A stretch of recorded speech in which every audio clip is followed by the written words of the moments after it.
I take way too many pictures with the intent of painting them, and I never do, so here are 3 of them. A random house, a teddy bear I made, and a room in my grandparents' house. Underpaintings are usually made with earth tones like burnt umber or transparent red oxide, but I like how quinacridone magenta glows through a painting, so it's what I usually use. I'm going to walk you through the different techniques I use to do these underpaintings. With this house I basically use the paint how you would a pencil, sketching out what I saw in the rough proportions, going with my first drawing as my guidelines. This isn't ideal, you can probably see the proportions are off a little bit, but it still generally looks like the picture. I'm not a realist painter, so I don't really care if the proportions are exactly correct, but this isn't my favorite way of doing an underpainting. It feels more messy. This was the first painting I did out of this set, and the first painting I'd done in a few days, so I was kind of feeling off. Like I said, not my favorite way of doing an underpainting, but it was a good way to get me back into working. Now switching to the most frustrating of the 3, this little teddy bear I handmade. After the simplicity of the first drawing, I really was not prepared for this one. I was trying to do somewhat of the same method, but a more subtractive kind of thing, where I'm taking out the highlights and just giving a vague idea of the shadows. It just really wasn't working out. I think about here is when I stop and realize that I really hated it. Looking at the video now, I can see it really wasn't that bad, but I ended up using another technique I use sometimes. I've tried to explain this a few times, not very successfully, so we will try again. I trace the picture onto printer paper, I lay the printer paper over the canvas and go over the lines again, and it lifts the paint off of the canvas. I think that explanation is as good as we're gonna get, so I hope that makes sense. Puppy break because he was staring at me. Look how cute he is. He's so handsome. Look at his little floppy ear. Oh my god, I love him so much.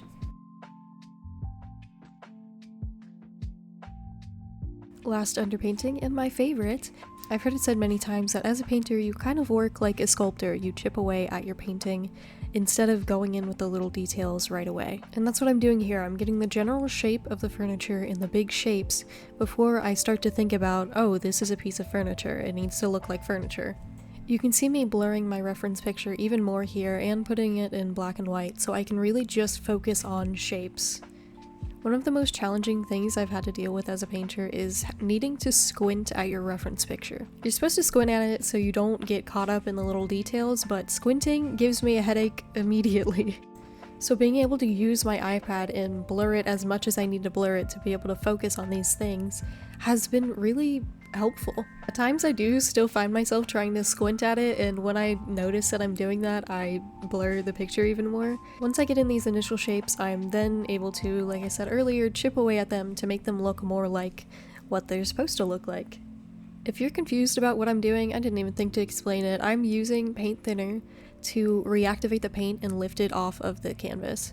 So in these big sections you see me wiping off, I just scrub it with some of the paint thinner and then wipe it off with a paper towel, and it comes off right away, and it gives me those highlight areas that I want to show. I had a mentor at one point that did teach me how to do underpaintings. That's like one of the only things I learned from him, but there are a million tutorials online, so if you ever think about wanting to get into oil painting, just look at YouTube. There's so many free resources for you. Now that all that is over with, I'm finally adding the details. The pillow and sections on the chair, the stuff on top of the cabinet, all these little things now are getting still very general ideas of what they are. I'm not adding a ton of details, but they are now included. We made it to the actual paintings. When I was first learning oil painting, I had a very narrow view of what was quote-unquote allowed in the medium. It felt very sophisticated and fancy, to the point I felt I needed to let go of my high chroma instincts and try to conform to the old masters. Not even the old masters. In my head, painting was exclusively Renaissance and Baroque, though I was very well aware that other periods existed, obviously. I put that pressure on myself and kind of cracked. My oil paintings so far have been so all over the place, losing my actual style.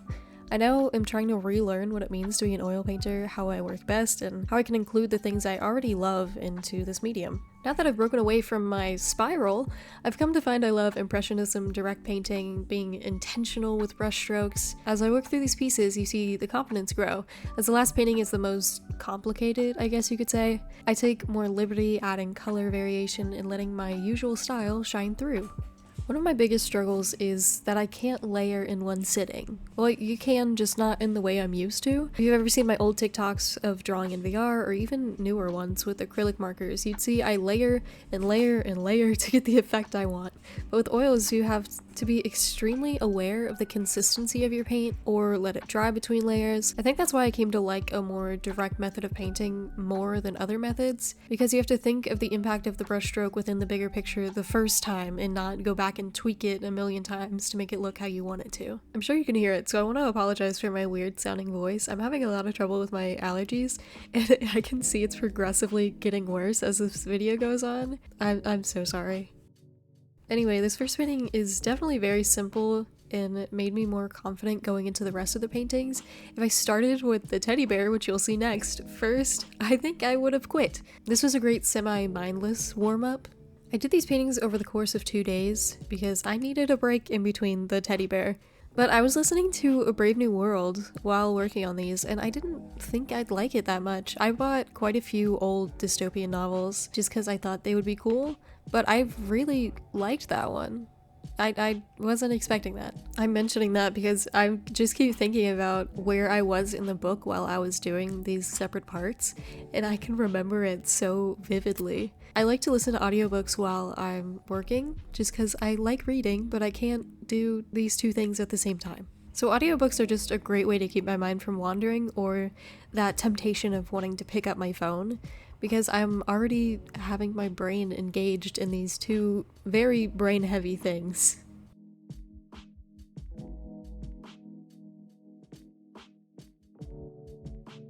The dreaded teddy bear. I was feeling really bad about this one until my brother came in and said, "Wow sis, I really like that teddy bear," and it made me feel so much better. So if you're actually watching this, thank you. Looking back at this footage, I think it was just bad color choice from the get-go. I know you can see the reference on the right and you're probably thinking, huh, just follow the picture, but that's not how my brain works. I don't like color matching, I'm not a realist painter. Usually I pick out the colors I want featured in my head and then break it down into sections, which you can kind of see I've done here, leaving those empty spaces, but I didn't decide what the shadow was going to be. I saw the yellow highlight, the blue background, but the shaded side of the bear was left fuzzy in my brain. I was so frustrated during this painting that I didn't want to record much of it. I said to myself, if this doesn't turn out well, I'll just make the video about the other two. As I was editing though, I really did see the gradual increase in confidence I had while working on this one, and I enjoy showing the struggle.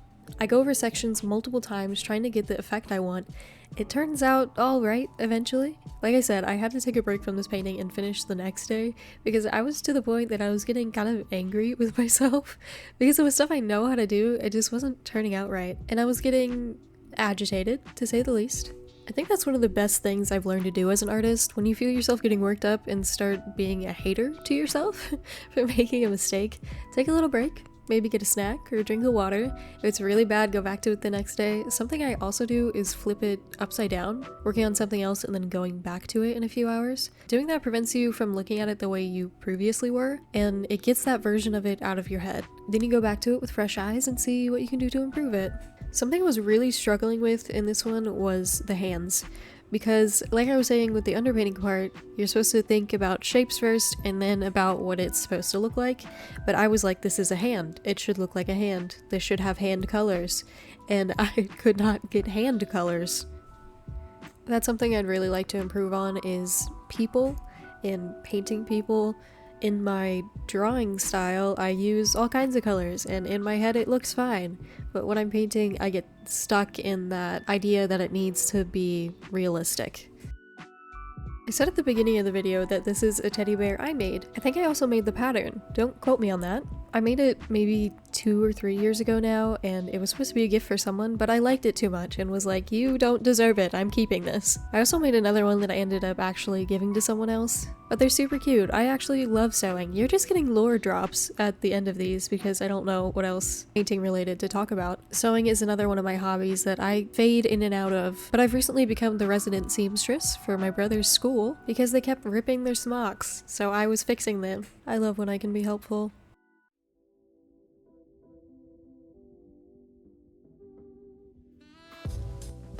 We've made it to my favorite painting. Buckle up, this is a long section. This piece is the ideal example of how I want my style to feel. I was in the zone. I was fully engrossed in a brave new world at this point and finally felt warmed up. I broke through the block I felt from the previous day, having actually completed the teddy bear. The top of this cabinet is the perfect way to show you what I was talking about just making shapes. You can see here, these are photos, but I didn't spend forever trying to make them look like the people in the pictures. I just put blocks of color to represent them and called it a day. That was basically the vibe throughout this whole painting. I generally stuck with the first colors I put down. You can see I'm not putting a base color and then adding a shadow on top of it and then adding a highlight on top of it. I was just picking a color and going for it. The more I started doing art research and looking at other artists and finding more people who have the same vibe as me, I realized there's nothing that I really have to conform to. I'm allowed to have my own style and continue the way I like to work, and that I didn't have to fit into some arbitrary box that I made up in my own head. I think a lot of us hold ourselves back in that way, thinking we have to make art that looks a specific way or in the popular style of the time. And though doing those things might get you more attention, like doing jelly art on TikTok might get you more views, I don't know. But if it doesn't make you specifically happy, you don't like your art in doing those things, then you don't have to do it. That's just it. That's all of it. You don't have to do it.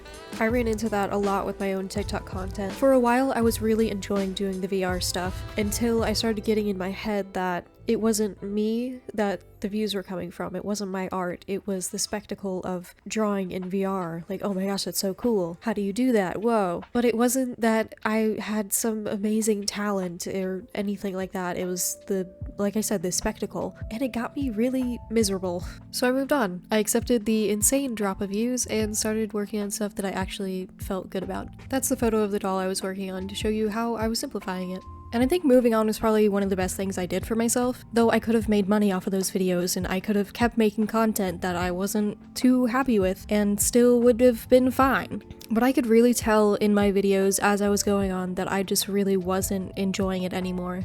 And I felt like I was just clinging on to something that wasn't going to work for me, that just wasn't making me happy. I was in a toxic relationship with TikTok.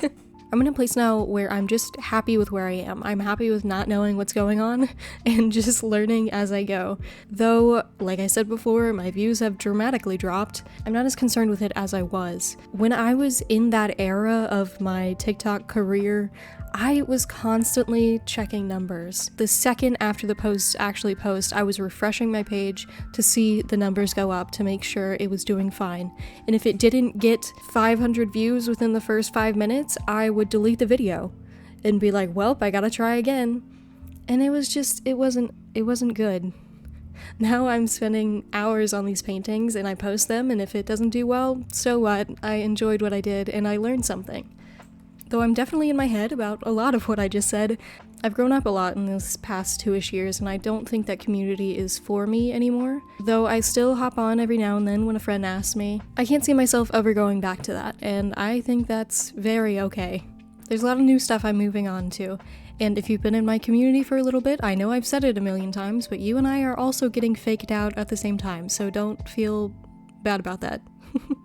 I kind of went on a tangent, but it's in the same vein of just doing what you want to do and making what you want to make. That's kind of the theme of this video for me.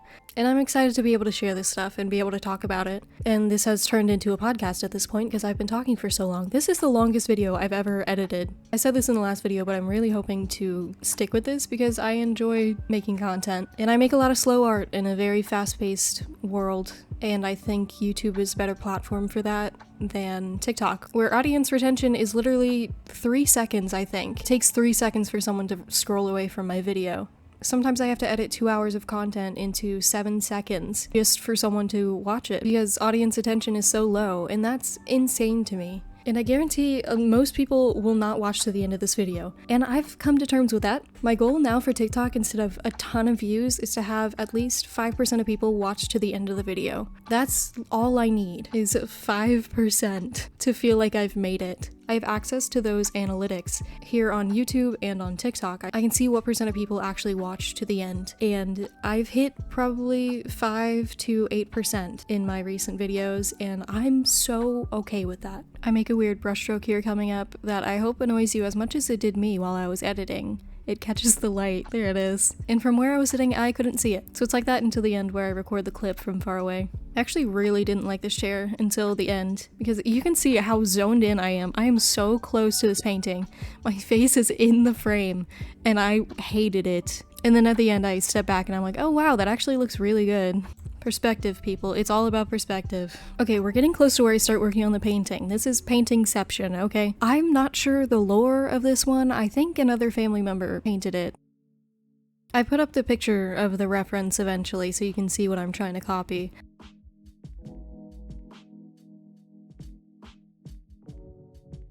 I tried my best. I think it looks pretty much like it, but I was painting from like far away and zoomed out. There was a gnat. Did you just see that?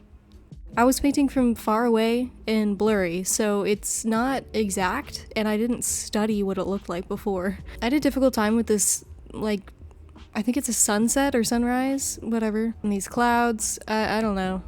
I probably should have just looked at the picture closer to actually see what it looked like. It would have been easier. But yeah, I ended up sending a picture of this to my Nana, whose house this is, and she really liked it, and it made me really happy. I'm not super close to that side of my family, so having just some kind of connection for them was nice. I've been trying to figure out a vibe I want to go to oh, I got a text. Cupcake. I got a text and my brain just malfunctioned. Anyways, here's the picture. It looks pretty close.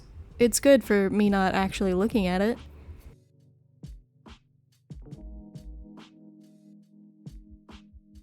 Thanks for coming to my rant session.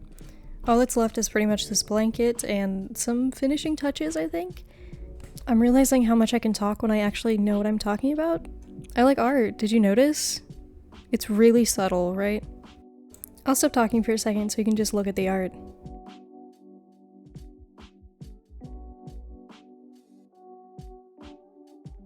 Oh, also I actually fixed the little mark I made.